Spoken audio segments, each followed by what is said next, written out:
Welcome. I'm Sebastian Mahfood, and you're listening to WCAT Radio, the on-air wing of En Route Books and Media, bringing you the dulcet sounds of Catholic wisdom. Hello, everybody. Excuse me, Al Bielawski here again with another edition of Catholic Mysticism and Spirituality, where we talk about all things Catholics, the saints, mysticism, apparitions, and topics related to our beautiful and holy faith. Excuse me. Today we're going to have a show because her feast day is coming up right around the corner. It's August 11th, and she was a contemporary of one of the most beloved saints in our Catholic history, and we've done a show on him, and that's St. Francis. So you may have guessed that this show is going to be on the co-founders or the Order of the Poor Ladies or Poor Clares. So if you guessed St. Clare, you got it right. And she's a tremendous saint in her own right. We know many books have been written about St. Francis. We did a story like The Wolf of Gubbio. There's just so many stories of St. Francis, an incredible saint. Had the cross of San Damiano talk to him to rebuild Christ's church. Through his example, St. Francis attracted many followers, was recognized by the Pope. Incredible story, incredible order. The Franciscans still doing incredible work today in this year of 2019. They do some remarkable stuff. So back in the 1200s, it's just remarkable what St. Francis did. But we also now are going to take a look at St. Clare because she's no slouch. She was a heavy home run hitter in her own right at this time. Now, she was born in Assisi on July 16th, and that was 1194, and she died August 11th in 1253. So that's why her feast day we recognize, because as we know, the birthday, so to speak, of the saints, when we celebrate their feast days, is the actual day. Not they were born, but when they died and being canonized by the Catholic Church, the Catholic Church recognizes that these individuals, both men and women, are in heaven. So in essence, their birthday into the eternal life, to be with God, and to dwell in their resting place in heaven with Jesus and the other saints and the Blessed Virgin Mary, comes on the day they died. Now, St. Clare was from a very wealthy family, and her father was a count. And so he was a very wealthy representative of this ancient Roman family, and he had a large palace in Assisi. So, like Francis's father, St. Francis' father, very well off. And they had a beautiful castle. And in so many cases, too, we see where maybe not so much men in society are very devout, but so much the women. And Clare's mother, Ortolana, was a very, very good Catholic. She was well known for her love of the faith and for her personal piety. So she came from this family tradition of wealth, and where the mother was a very good practicing Catholic. And because of this, Clare, even when she was a young girl, seemed to be a very virtuous girl. She very devoted to prayer when she was young, and also, and we could go back to a show a couple of weeks ago with Saint Jacinta, Saint Francisco, and Lucia, that used a process of mortification even at that young age. Now, let me just talk about mortification here. It's a Christian training where the soul tries to be virtuous and to live by being holy. And it's traced back to St. Paul. who talks about living in the flesh, but if you do that, you're going to die. And if you do live in the Spirit, well, you shall live. But here's where he talks about mortifying the deeds of the flesh, so you shall live. So you can try to avoid temptation through these mortifications. Now, the mortifications, they can be various things. They can be fasting. They can be like St. Jacinta, wearing a hair cloth. Some people built little whips and scourge themselves. So it's basically whatever the mortification that you choose, it's to have to accept hardships. And this hardship then makes you less apt to be tempted to sin. And that's why people use this mortification as St. Clare did. So while each of us is called to this, because don't forget now, Christ made the one atonement for sin when he died on the cross at Calvary. But in a way that doesn't let us off the hook, because we shouldn't do anything ourselves. We should take it on our own and have a little incentive to use things that could be very pleasing to God, our sufferings, whether they be fasting, whether, we sleep on a hard bed, abstain from desserts or television or whatever they are. But we all are called to this. But some of the saints took this, like St. Catherine Tekakwitha. She was one of the ones that used this to whip themselves. They had processions back in the medieval ages where the monks would certainly be known for this. And as I mentioned, Jacinta, St. Jacinta, St. Francisco, and Lucia, they all wore those hair cloths until the Virgin Mary told them just to wear them during the day and to use that rope around,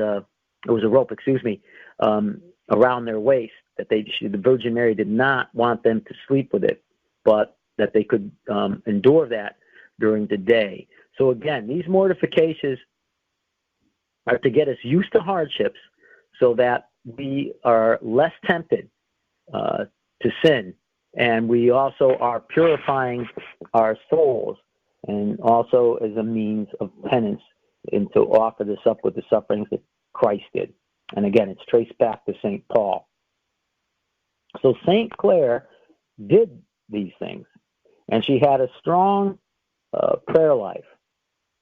And as she grew older, she had more of a distaste for the world and began to have a deeper desire for a spiritual life.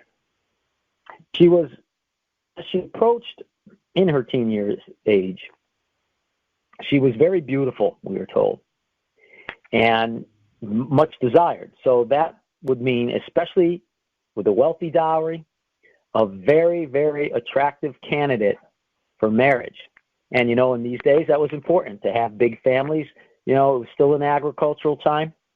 The more family, as hard as it seems for us maybe to recognize today, but the bigger the families, and this wasn't the only reason they had them big, was, of course, because they could help out with the work.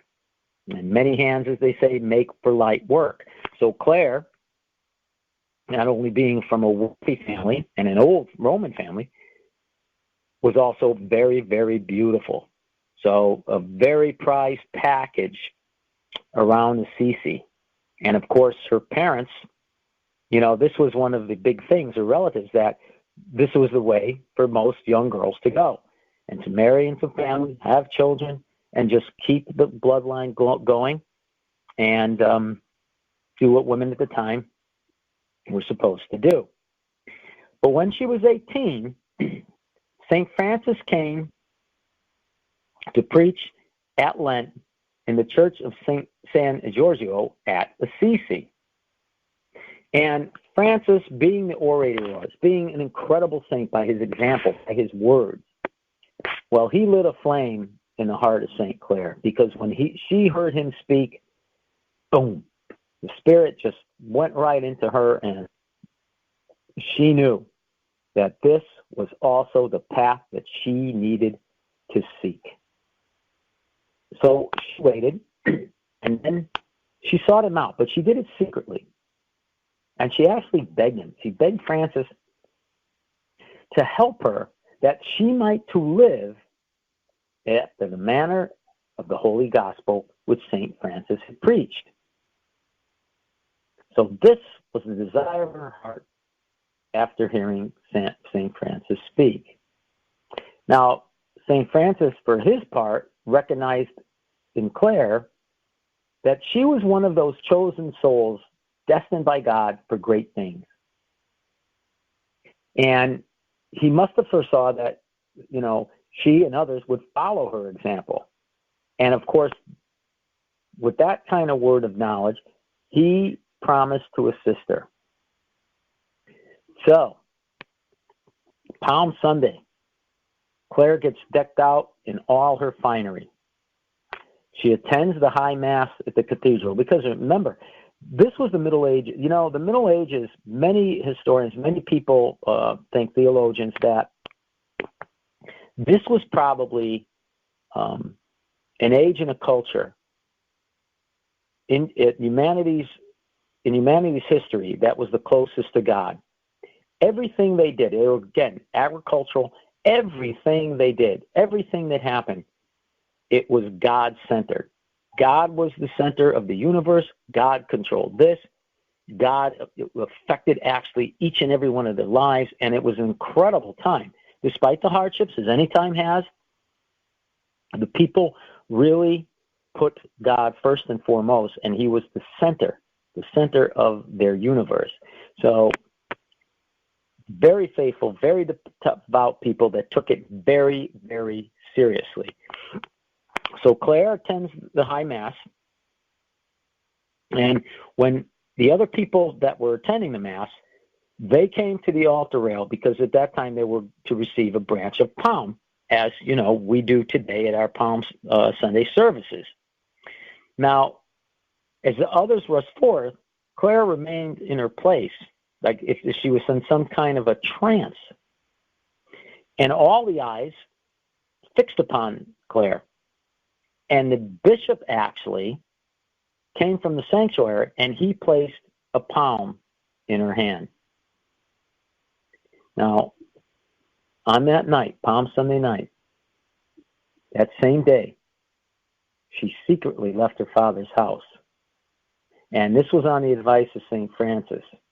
And she knew that her father would not be happy about this decision because, as we just mentioned, Clare was a very attractive package for marriage, and that's what they wanted for her future. Now, she was accompanied by her aunt and another person, and they went to the chapel of Porziuncula, and St. Francis met her with his disciples, and they came with lights in their hands. So, even though it must have been very beautiful, very sober, and very quiet, but very beautiful. Clare then laid aside that rich dress, that finery. And then St. Francis cut off her beautiful long hair. Instead of that beautiful dress, a rough tunic and a thick veil were given to her. And in that way, this young girl vowed herself to the service of her Lord, Jesus Christ. And that was in the year 1212 on March 20th. Now, we said that St. Francis could see that Clare was destined for great things. And he trusted her. And he put her in charge of some, or rather, he provisionally united Clare with the Benedictine nuns in St. Paul. And her father, again, expected to make this incredible marriage with Clare, his daughter, but was furious at this flight. And when he discovered that she did into the spiritual sanctuary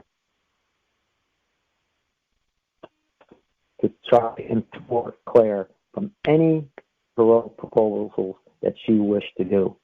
And in this day, it's different than our day, even tried to drag her home by force now. Because, in those days, men ruled the roost, and their word was law. But Clare had a very big firmness, a very strong strength in character, way above her years. And she fought him. And I don't mean literally fist fighting, but, in her firmness, she stayed firm that she was to be this vocation to live a spiritual, holy life for Jesus Christ and not be married and not be what other people wanted for her. So she prevailed here because after a while, the Count Favorino, her dad, decided okay, I'm going to leave you alone. Now, a few days after that happened, when the Count decided, okay, I'm going to cross it here. Let's just back off. St. Francis wanted to secure for Clare a deep solitude, which she said she wanted. So he transferred her to St. Angelo in Ponzo, rather than have her stay in St. Paolo. And this other monastery that the Benedictine nuns had. Now, give or take 16 days after Clare left her family, her younger sister Agnes also wanted to join. And Clare helped that situation because she'd been through this by herself just a little bit ago, or on her own. Helped her sister to avoid some of that persecution that the relatives tried to inflict on Clare that they certainly would have had without Clare's intervention, her sister Agnes. And she and her sister, they remained with the nuns at St. Angelo until they and other people from the world were established by St. Francis, who got a rude dwelling that adjoined the poor chapel of San Damiano. Francis mistakenly, when he heard Cross at St. Damiano speak to him about rebuilding his church, he thought that he had touched that one in San Damiano. He started to build that. But, God had bigger plans because the church was in turmoil at that time. And it wasn't just going to be the church in San Damiano that was built, but the church across Europe. So he got this community for them, and this was under the Benedictines, and this became a permanent house for his spiritual daughters. And this was really the first community of the Poor Clares. And that is the second order of St. Francis, and that's what they were called.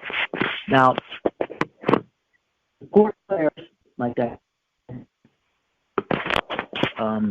they were quite as the Franciscans are today, and the Poor Clares have done a lot of things. They do a lot of great work. It was a great Franciscan movement, part of the great Franciscan movement of the 13th century, and it was for religious women who sought this holiness and wanted to live a beggar's life and influence people, not just themselves and for their souls, but for their idea of poverty to attract many people, especially at that time that were so interested in wealth and the things that, in a way, we today as a society also are.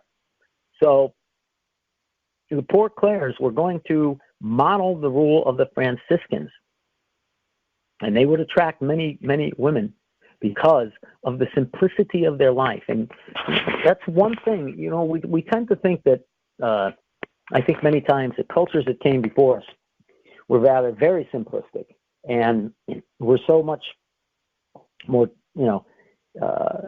wiser than they are and so much more technically advanced, which in that regard there is more technology, but basically human beings still want the same desires. They want comfort, they want joy, they want their families, they want happiness, they want love. Those things that's a basic human condition. And when we look at history and we look at the times, like St. Clare, St. Francis's father, they were wealthy people. So they lived a life according to that epic time, one that was of wealth, but one also that would have the same stresses and the same anxieties that any type of wealth or any type of power and keeping that wealth and power have. So they may not have lived as simple life as we think with the wealth at that time. And for some individuals at that time, as it is today, that seek out wealth, that seek out power, that seek out the creature comforts, the pleasures of life, there's a great deal of stress and anxiety. And a simple life is very difficult.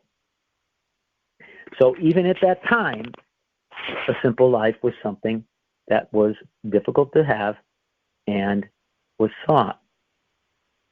And that's what attracted the people to Francis and attracted the people to the Poor Clares, because they were practicing that. And it was attractive to the people, as a lot of simple folk today influence people in their simplistic lifestyle. And what it is that, you see, it's freedom. It's freedom from material goods, and another temptation that they may not have to deal with that others like us do. So that the Poor Clares started to initiate. So this comes, as I mentioned, new order of and second order of under St. Francis. In the beginning, St. Clare and her companions with the Poor Clares, they didn't have any written rules to follow, except for the form that St. Francis had given them. And even today, you can find that around some of St. Francis' earlier works. And years later, some people think, some historians, in 1219, when St. Francis was absent because he was in the East, there was a cardinal there known as Ugolino, and he was the protector of the order. And then later, Gregory IX, he drew up written rules for the Clares, and it was based on the rule of St. Benedict. And he kept the same fundamental points, and then added, since he were women, some special other rules. However, some of these rules took away from the Clares that Franciscan character of absolute poverty, that, this was the whole basis for St. Francis and his order. It was that. And St. Clare, she found out about the new rule, and she liked the strictness of the rule. She liked that. Remember, St. Clare, from an early age, practiced mortification. And what she didn't like was that the character of the poverty was kind of being pushed aside, because they allowed the holding of property even though it was in common. And she had a lot of courage, this young lady, and she used it again, as she did with her father. And she resisted these innovations of Cardinal Ugolino, and argued the fact that, for us to own anything, even if it's in community, is wrong. Because Francis, we wanted to take this poverty, this vow of poverty. And they didn't want to possess any worldly goods, not even in the common. And the reason for that is because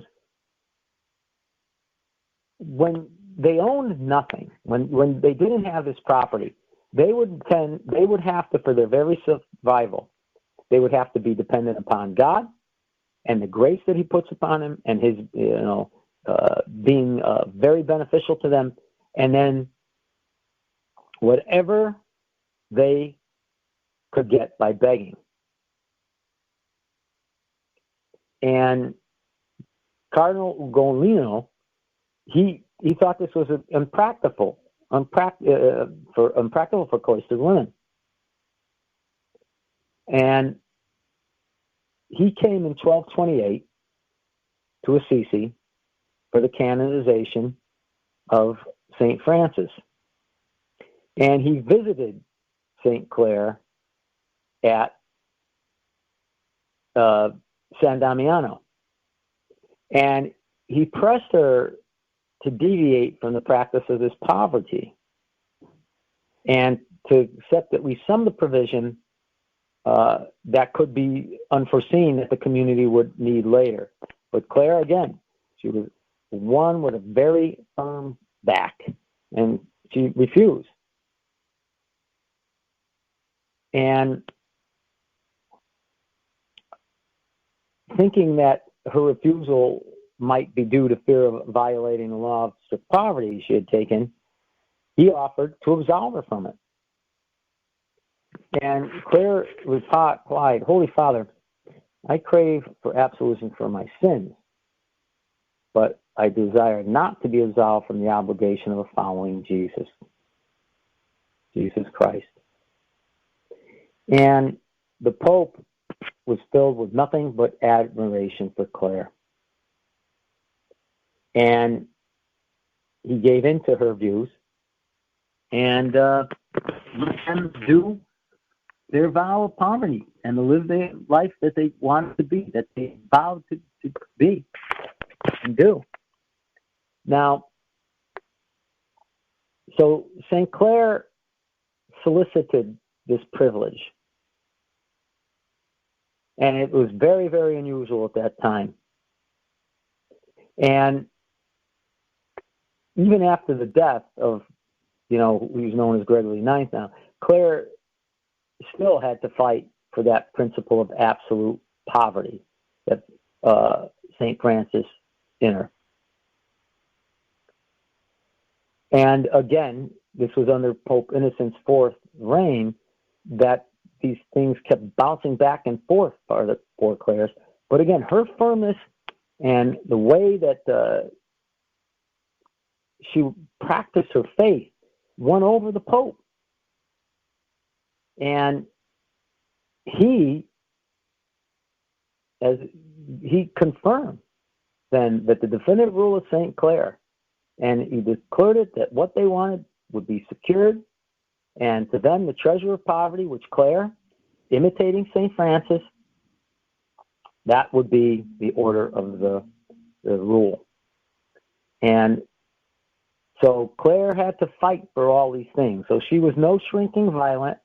She was obedient, as many saints are. Like if you can think about, St. Catherine of Siena, she had to go out and she had to rein some of those popes in. Remember at that time, they had two popes reigning, and actually a third. And St. Catherine went, and she gave it to the Pope. Said, "You got to get back to Rome, where you belong, not here in Avignon, France."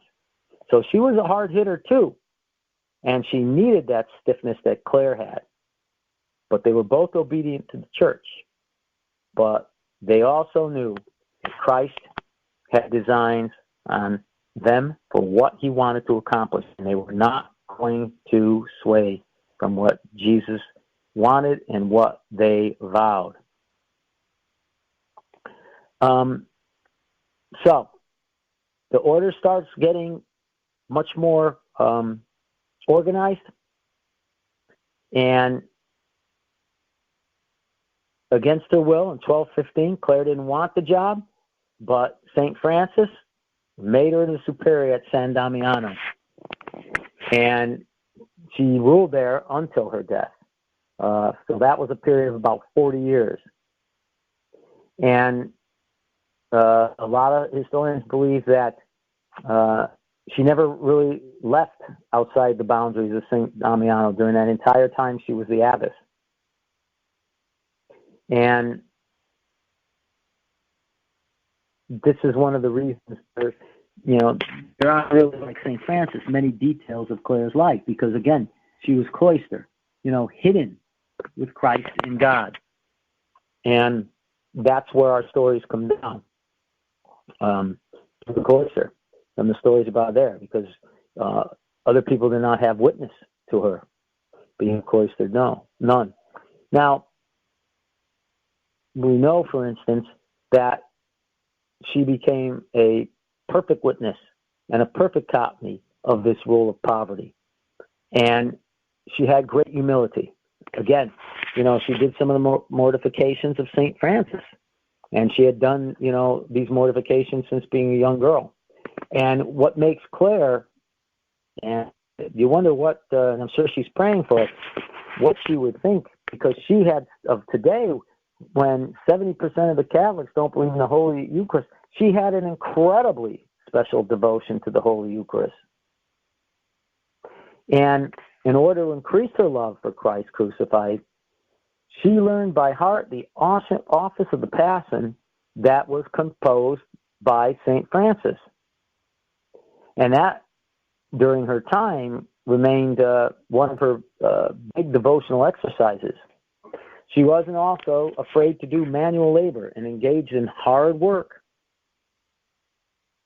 And we can see there, as St. Clare is the abbess of San Damiano, you can see Clares were attracted to this witness because Clare walked her talk. She became a living sanctuary, if you will, of every virtue, the virtues that she sought. And she attracted people that would want to be like her, that want to be saints. And she had consolations, too, that the good Lord gave her, because her younger sister, Beatrix, her mother, remember, she was very zealous for the faith and very pious, Ortolana, she became followers, and they followed Agnes into the order. And they witnessed the great foundations of monasteries of Clares far and wide throughout Europe. So not only here, but also across Europe, that these poor Clares, like St. Francis and his order of Franciscans, caught fire. And it was attractive, and it spread throughout Europe. And, of course, it's very difficult to see how much this abbess, with her gentleness, her strength, guided the women of medieval Italy to higher aims. But, we can make a fairly, I think, safe assumption that it was a great deal of women. Because people, even today, are attracted to people that have this holiness, that have this witness, this fortitude, that they have the Holy Spirit. And people, we being spiritual beings, first and foremost, are attracted to that. And we're attracted when we see it. In our age, we saw it with St. John Paul II. We saw it with Mother Teresa. The Holy Spirit is just reaching out from them and touching people. And it was the same here. Because being spiritual beings, we are attracted to that type of light. And she had, St. Clare, despite being impoverished, she had an irresistible charm. And she communicated this to not only religious people at the time, but also civic groups. And she wanted to, and with Francis, work in promoting a spirit that was not of the world, but more in line with the gospel of God. And would bring about, because the church, remember, when Francis was told by Christ to rebuild his church, it was in a state of confusion and definitely it was there was much division and all kinds of things were going on, and there was a lack of discipline. And what Francis and Clare wanted to do was bring that back. There was a lack of morals. They wanted, and this is in the church now, and like we see today, we've got problems. And they wanted to bring that back, and not only in the church where this lack of discipline and morals war, but also in the civilization of the peoples of Western Europe. And that is so true today. The more we look back, we can learn so much about ourselves. Even though we live in such a technically advanced age, in such a modern age, we can look back at these great saints, look back at these epics of history, of people that have gone before us, because these problems are very similar to what we face today. What we face today really, maybe the face has changed, but in a way it's not new at all. We mentioned it before, but in some of the centuries it was much worse with the homosexual acts and things to do with children. And it was brutal. And it's not like it was new, what we're seeing now. But because men and women are sinners, we're under that stain of original sin, we're striving to try and do better, many of us. But again, we have that sort of Damocles, so to speak, of sin hanging over us, that sometimes we make great strides going forward, but we give into temptation, we slide back. And that's the difference. Many of the saints, when that happened, would get up, dust themselves off, rely and trust in God's mercy and His providence, and continue forward. They would not give in to the temptation of despair, to the temptation and sin of despair. So they dealt with their the way they could, and they did it by a deep prayer life, by example, and trying to stand firm and true in a culture of that time that did not have discipline, that did have morals. And that would be familiar with us, because we sure seem to be at that point in our civilization now. Not a lot of discipline, more pleasure seeking, relativism, not really a cut and dry truth, that there are some truths that, God has given us, from the Ten Commandments to the Beatitudes, that, they're subjective to what people want to believe and what we can do to manipulate them for our own desire to conform to our will and not God's. There's a lot of that going around. Now, while St. Francis influenced St. Clare, and it would be a rebound effect. She also, as Francis gave aid and encouragement to the poor Clares, St. Clare, the poor Clares and St. Clare gave it to St. Francis and Franciscans too. Because when he had to struggle with certain doubts that he had on his mission for God, she urged him on to continue his mission. And Francis at one time thought that his vocation would be rather in a life of contemplation and not being out in the world, but to retreat. And, Francis, if you recall from our show, he didn't have it easy. He got the stigmata.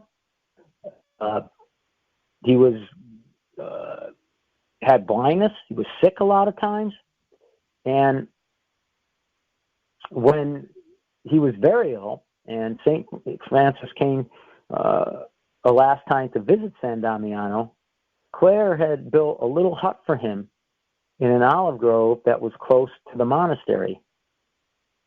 And what's interesting about that, and you may be familiar with this, St. Francis, is he did his fantastic and glorious Canticle of the Sun. I don't know if you've ever read it. I encourage you to. Just to get off the subject here we're on tonight, down in St. Caterine's shrine in St. Fonda, where she spent most of her life. She was born in Orisville, which is about 5 miles away, and she spent most of her life, in the Fonda. So they have a nice little shrine there, and they've got on the hillside. It's really, if you ever get a chance to go, it'd be really neat. they have the Canticle of the Sun, and you make a little short walk up the hill and down the hill, and you read each canticle. It's a really nice setting in the Mohawk Valley, very peaceful, and the shrine is really nice, and definitely to Horrysville, if you get a chance. They have the Coliseum where they have the masses. It's just really, really beautiful, and I'm sure you'll be blessed. Now, this was the last time that St. Francis would be here, because after he died, they had a procession, and his remains from the Port Sapula to the town, they stopped on the way at San Damiano, so that Clare and the daughters of the poor Clares would venerate the pierced hands and feet of the saint that formed them through the love of Christ. And as far as Clare was concerned, St. Francis was always living. And nothing perhaps is more striking in her afterlife than her unswerving loyalty to the ideals of St. Francis and the care which she clung to his rule and teaching. So, she loved St. Francis, she loved the order, she loved everything he represented, and she was going to defend that to her death, if it had to be. And quite a testimony to St. Francis. Now, in their own right, and with their own troubles, Italy was, in many ways in the century, was torn by wars. The families weren't fighting, the communities were fighting, the towns were fighting, provinces were fighting, and sad to say, not a great deal of peace. And in 1234, the army of Frederick II was a devastating force, and it came to the valley of Spoleto. And the reason it did this, because the soldiers, they were preparing for a full assault upon Assisi. And they scaled the walls of San Damiano by night. And by doing this at night, what would happen? Well, think in your town if it was invaded at night, because it spreads terror. It spread terror among this community. Now, as they were freaking out, Clare, she was sick at this time. So all this is going on, and on top of it, St. Clare is not feeling well. She's ill. And when her sisters came and let her know what was happening, she calmly got up. She took the ciborium from the little chapel that was next to her cell, and she went and proceeded to face the invaders at an open window against which they had already placed a ladder. And as she raised the Blessed Sacrament on high, the soldiers who were about to enter the monastery fell backward as if they were dazzled. And the others that were ready to follow them, they just took off running. And we mention again that St. Clare had a strong devotion to the Holy Eucharist and believed most definitely this was the body, blood, soul, and divinity of Jesus Christ and the power that Eucharist had. And this is one of the reasons, this incident here with Frederick's troops, that St. Clare is represented in art bearing a ciborium, because she faced down these battle-hardened troops, and they were ready to take Assisi. No problems with that, they felt. But they didn't count on this little nun, this strong nun, and her faith in the Eucharist and of the power of God. Now, even though they took off this time, they weren't safe yet, because a little later, a bigger force than what Frederick had sent returned to storm Assisi.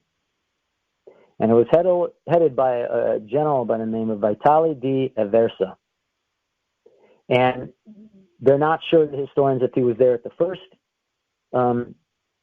attack when they were repelled, but he sure was for this one. So here again, Clare and her daughters have big trouble. And what do? Well, they all gather together, and with Clare, they knelt.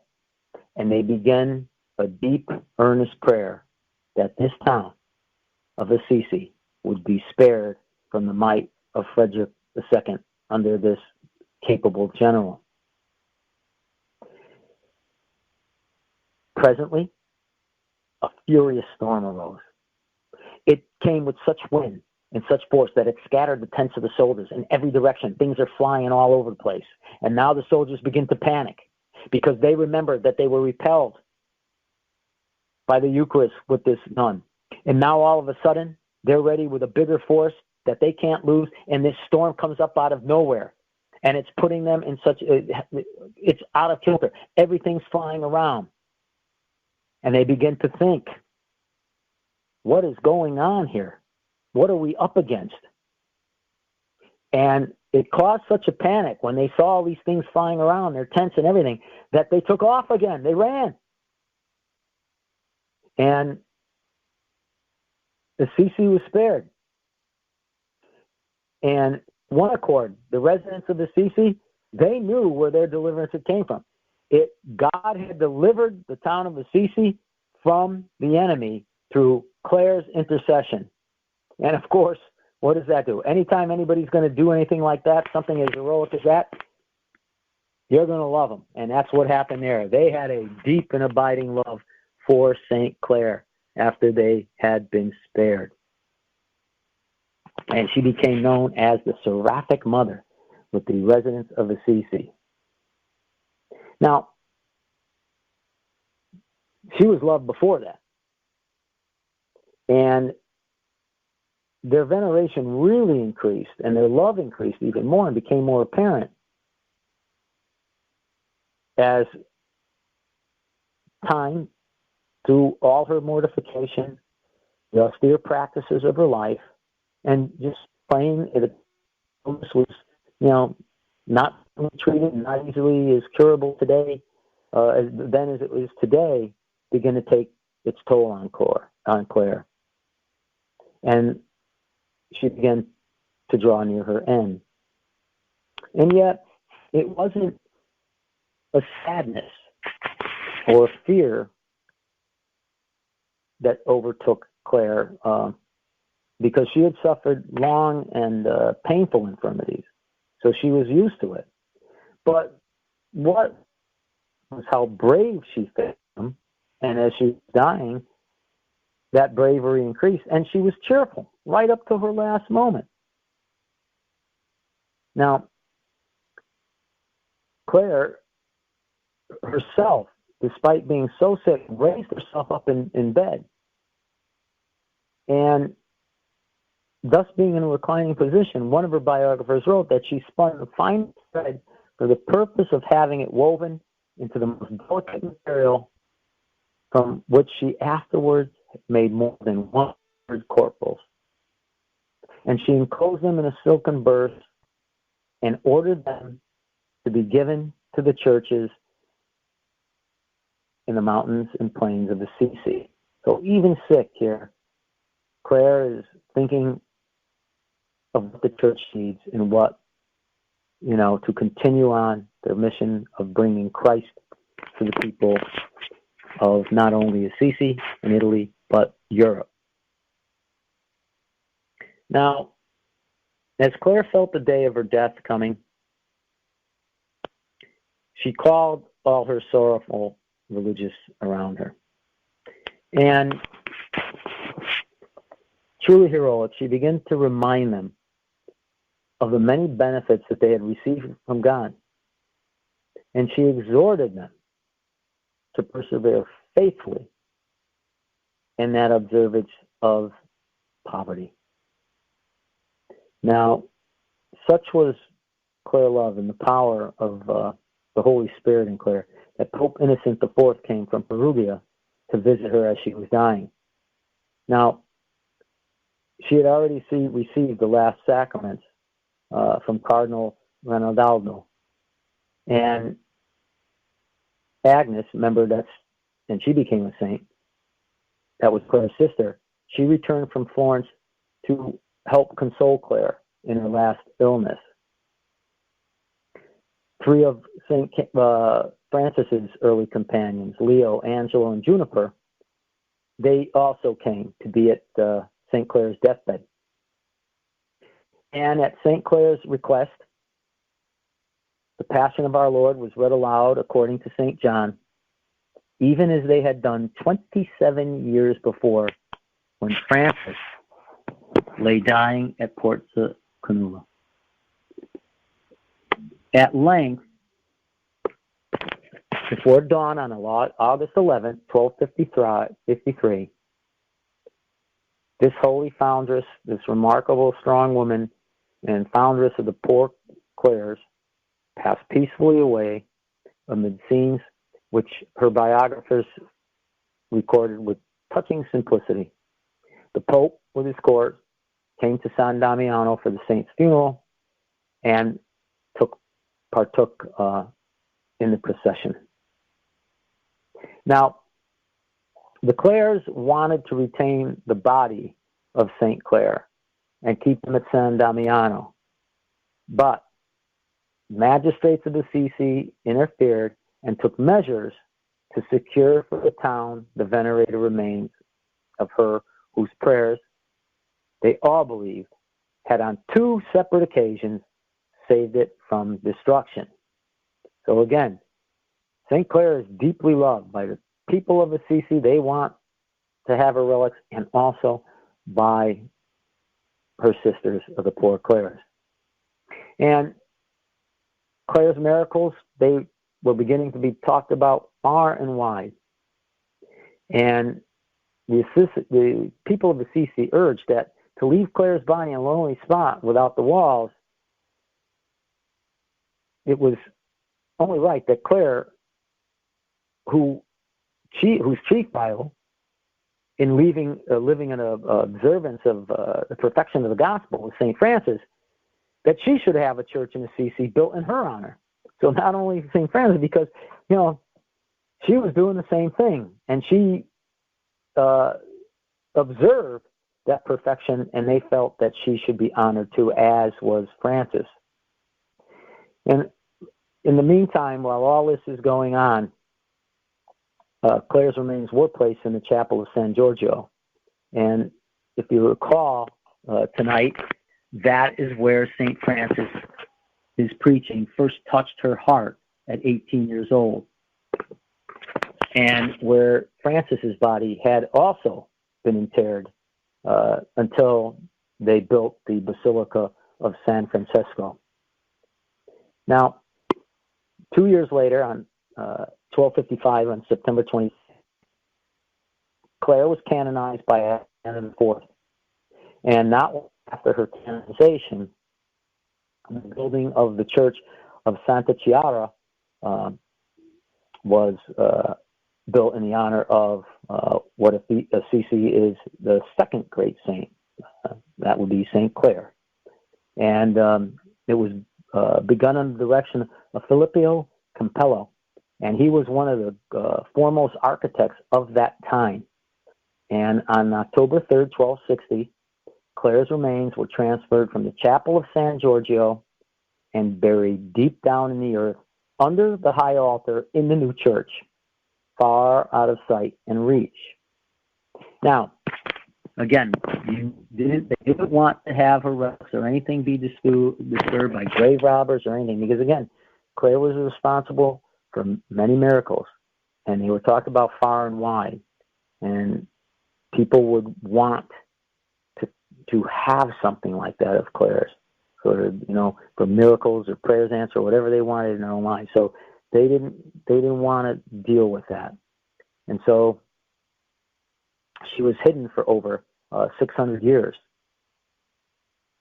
And then, like the remains of St. Francis, after much search had been made, Clare's tomb was found in the year 1850. And boy, the people in Assisi, they were overjoyed.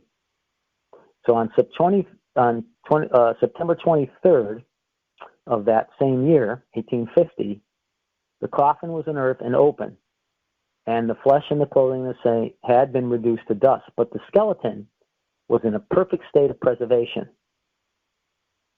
And then finally on the 29th of September, 1872, the saint's bones were transferred with a great ceremony by Archbishop Picchi. And then afterwards, Leo the 13th to the shrine in the crypt at Santa Chiara. And they may be seen, once they were received then, they can be seen there now. The Feast of St. Clare used to be celebrated on August 12th, but now it's been changed to August 11th. And that's coming up. If you attend Mass that day in honor of St. Clare's feast day, I hope you will offer up prayers for whatever your needs be, and ask her intercession and intercede for you from heaven, because, as Catholic Christian believers, we believe in the communion of saints, that we have this kinship with our brothers and sisters that have gone before us and have successfully the journey to heaven.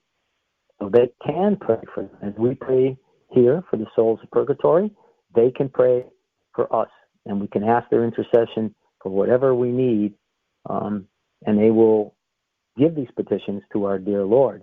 So, the power of prayer, and again, St. Clare had many miracles. When we think, of the two things that the people of Assisi love her for, two of the things was, of course, saving them from being invaded by an army, and whatever catastrophic results would have come for that. And all, again, because Clare completely trusted. She had a deep devotion to the Eucharist. She had practiced these mortifications, had a strong prayer life, and sought to live the gospel and her order, those in her order, with the simplest poverty that they to perfect their souls and imitate Christ here on earth. So we ask your intercessions as we come to the close of the show tonight. We ask your intercessions and prayers this night, St. Clare, for all the troubles in the church, all the troubles in our society, that the good Lord will, through your intercession, pour out his mercy upon us and the division, to let us have unity in the church, unity in our nation and world, unity in our families. And through your intercessions and prayers, look at the simple pleasures of life and try to imitate the gospel and to perfect our lives to become like Christ each and every day. Good night and God bless. We hope you enjoyed the program and will join us back for another show on WCAT Radio. This is Sebastian Mahfood. Good day.